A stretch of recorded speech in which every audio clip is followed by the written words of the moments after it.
Hello, I am Thierry Bremard, the CTO of MySpector.com, and today we are going to see how to create foreign keys on a MySQL database with MySQL Workbench.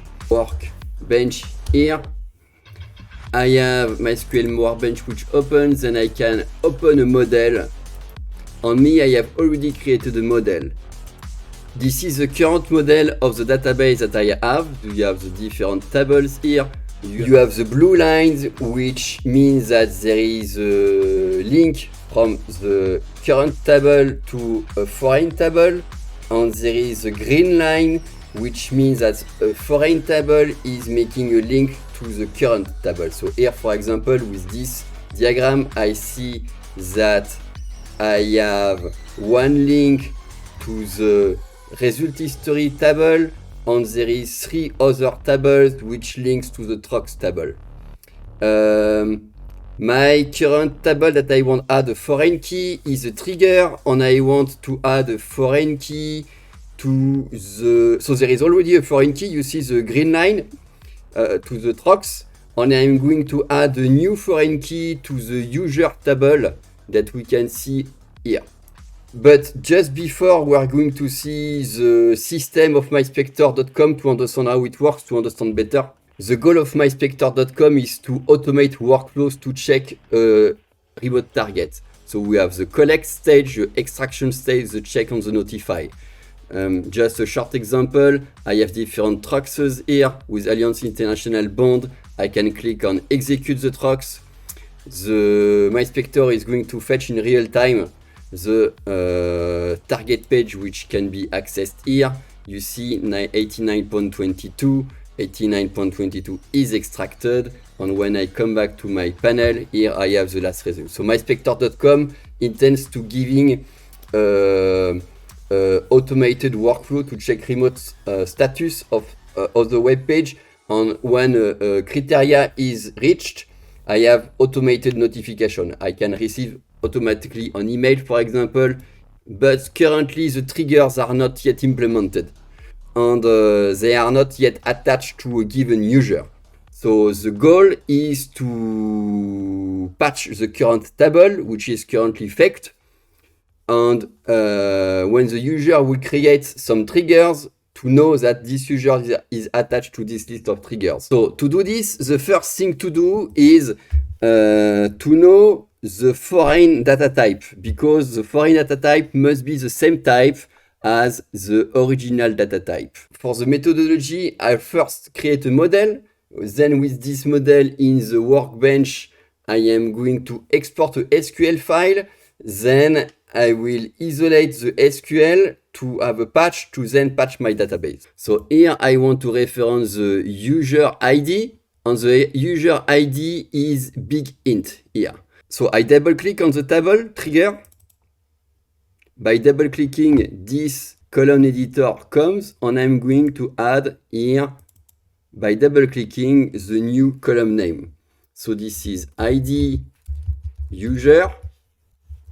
The remote type is BigGit1, so I type BigGit1. And there is also an important fact that you should check the correct parameter here. So my remote table user has the ID user with non-nullable and unsigned number. And to be able to reference correctly, I must have the same attribute on my other table.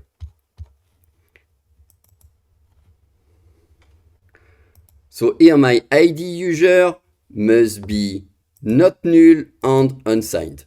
Currently you see that there is only still one green line, and I'm going to add the link between the two tables, between trigger and user table. So I'm going on the bottom to click on foreign keys. And then I have here to create a foreign key with a specific name. And be careful, the name of the foreign keys are global to the full database.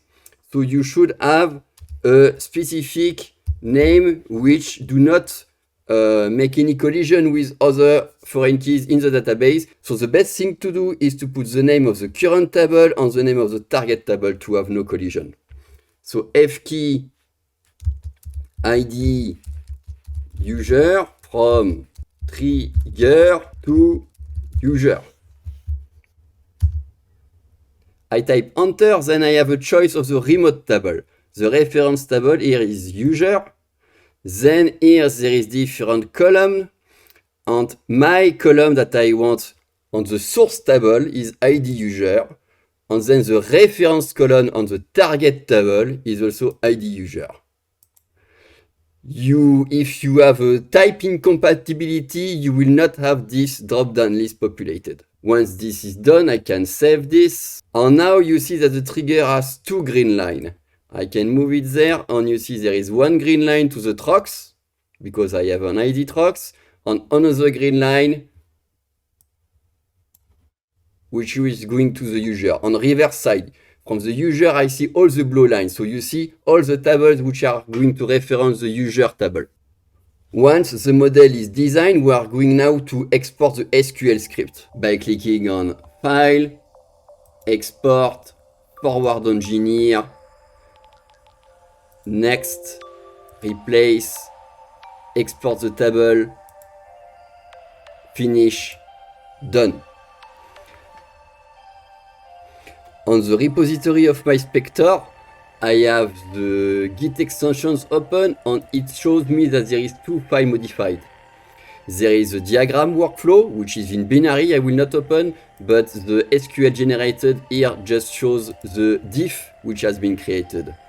So here you see that I have in green there is what has been added. I have added the ID user big int with an index automatically which has been created, on update constraint with a foreign key ID user references MySpector user ID user.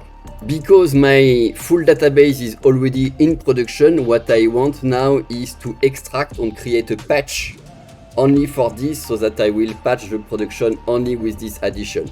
This script creates everything from scratch with no data inside. So I have now to create a script to only add what is needed.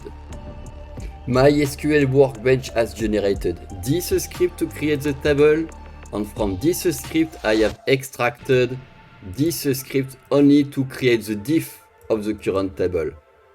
I add the column user, I create an index, then I alter the table one more time to add a constraint with the foreign key ID user which references MySpector user ID user.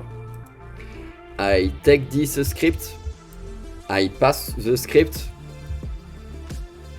then execute everything. You see all the lines are green, and if I go to the table, I right click, refresh all, I should see in the trigger table the foreign key, F key ID user from trigger to user. Good, this is done, and now we have the trigger table which has a new column, ID user, which references the ID user of the user table. If you like this video, destroy this like button and go to the channel to see other technical videos. Most of the videos are made on the subject of MySpector Blazor server, so if you are also developing some C# with Blazor server, check out. Bye!